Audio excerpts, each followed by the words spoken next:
हम दिवाली क्यों मनाते हैं? तो दिवाली भारत का सबसे बड़ा और महत्वपूर्ण त्योहार है, जिसे पूरे देश में धूमधाम से मनाया जाता है। इसे प्रकाश का त्योहार भी कहा जाता है। दिवाली का त्योहार मुख्य रूप से बुराई पर अच्छाई की विजय और अंधकार पर प्रकाश की जीत का प्रतीक है। लेकिन दिवाली मनाने के पीछे कई कथाएं हैं, जो विभिन्न धर्मों और संस्कृतियों से जुड़ी हैं। यहाँ पर हम एक प्रमुख कथा को विस्तार से देखेंगे, जो भगवान राम की जीवन कथा से संबंधित है। भगवान राम की अयोध्या वापसी की कथा।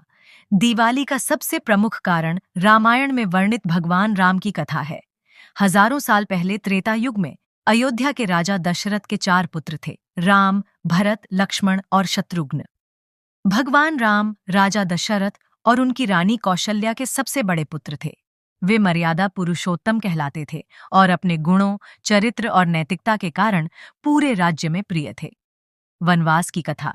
जब राजा दशरथ ने अपने पुत्र राम को अयोध्या का राजा बनाने का निश्चय किया, तब उनकी छोटी रानी कैकेयी, जो भरत की माता थीं, ने उनसे 2 वरदान मांगे।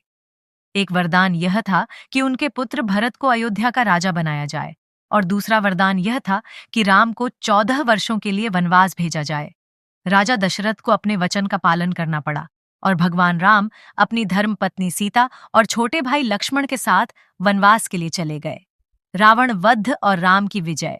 वनवास के दौरान भगवान राम की पत्नी सीता का राक्षस राजा रावण ने अपहरण कर लिया। रावण लंका का राजा था और उसे किसी से पराजित नहीं किया जा सकता था।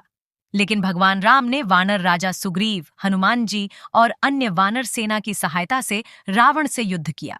इस महायुद्ध में भगवान राम ने रावण का वध किया और सीता माता को मुक्त कराया। अयोध्या वापसी और दिवाली की शुरुआत। रावण पर विजय प्राप्त करने के बाद भगवान राम, माता सीता और लक्ष्मण 14 वर्षों का वनवास पूरा कर अयोध्या लौटे। उनके स्वागत के लिए अयोध्या के लोगों ने अपने घरों को दियों से सजाया। इस खुशी और उत्सव के माहौल में हर जगह दिए जलाए गए, और यह परंपरा तब से हर वर्ष दिवाली के रूप में मनाई जाती है।